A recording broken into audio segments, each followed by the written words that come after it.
bagaimana nih harusnya sebagai istri ya menyikapi sosok suami yang tidak mau mengalah ya, atau egois atau egosentris ya, yang suka menyalahkan istrinya. Coba kita minta penjelasan dari guru kita Ustadz Ahmad Khan, silakan. Terima kasih Mas Fadli. Bismillahirrahmanirrahim. Jamaah Islam itu yang dirahmati oleh Allah Subhanahu wa taala.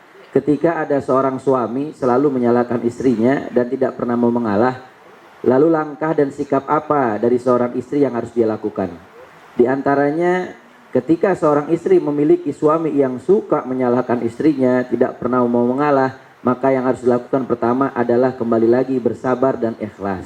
Karena kekurangan suami itu adalah sesuatu yang harus disempurnakan oleh istrinya, begitupun sebaliknya. Ini yang pertama.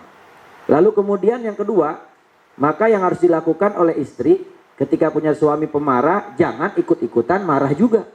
Jangan api dibalas sama api gitu ya. Jangan api dibalas dengan api, karena kalau marah dibalas dengan marah, maka tidak akan padam, justru akan semakin membesar. Yang ada permasalahan rumah tangga itu, yang besar diperkecil, yang kecil dihilangkan. Ini adalah yang paling utama. Lalu kemudian yang ketiga, berilah perhatian lebih kepada suami. Biasanya mungkin suaminya kurang perhatian. Benar. Ya memang rumah tangga itu harus saling perhatian, harus saling mengerti, ya harus saling memahami. Karena kadang-kadang mungkin istrinya juga sibuk dengan urusan rumah tangga. Betul. Suaminya merasa kurang diperhatikan. Betul. Akhirnya suami marah-marah, suami menyalahkan istri, suami akhirnya menjadi orang yang egois. Betul. Tanpa memikirkan istri juga butuh perhatian. Betul. Maka keduanya harus saling memahami, harus saling memperhatikan. Istri berikan perhatian yang lebih kepada suaminya, lihat apa yang kira-kiranya harus diperhatikan, maka insya Allah nanti suami juga akan berubah sifat pemarahnya menjadi lebih perhatian dan lebih sayang kepada istri. Lalu kemudian yang keempat, belajar mengalah juga. Belajar mengalah. Jadi suami marah, istri dengarkan. Iya bang, maafin saya bang. Iya bang, maafin saya bang. Emang saya salah bang, maafin. Begitu. Introspeksi diri Introspeksi juga. diri. Jangan jadi bini ketika tahu dirinya salah, suami marah. Nih mohon maaf, kadang-kadang kan kalau suami marah, istri salah, istrinya nggak mau terima. Malah merasa dirinya benar. Begitupun sebaliknya. Kalau seandainya istri dia benar, suami yang salah, istri marah-marah sama suami, suami juga harusnya apa? Terima dengan lapang dada.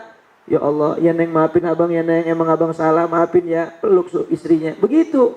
Ya, jangan dua-duanya main teman-teman, gengsi, ya. Dan mau minta maaf, akhirnya rumah tangga sebentaran doang.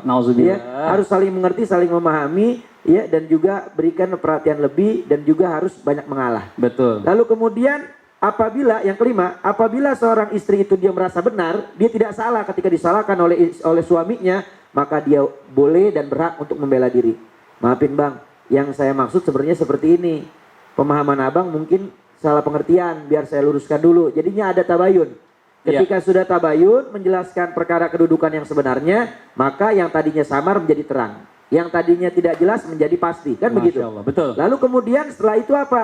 Setelah itu jaga adab dan akhlak. Karena mohon maaf, kadang-kadang kalau terjadi perdebatan antara suami istri, kadang-kadang suka kurang adab, akhirnya jadi kurang ajar, dan dia nggak berbakti sama suami. Dan upaya terakhir adalah pasrahkan kepada Allah, perbanyak doa, dekatkan diri kepada Allah agar diberikan perlindungan dan juga kekuatan, kesabaran serta diberikan taufik hidayah suaminya agar lebih sayang kepada istrinya.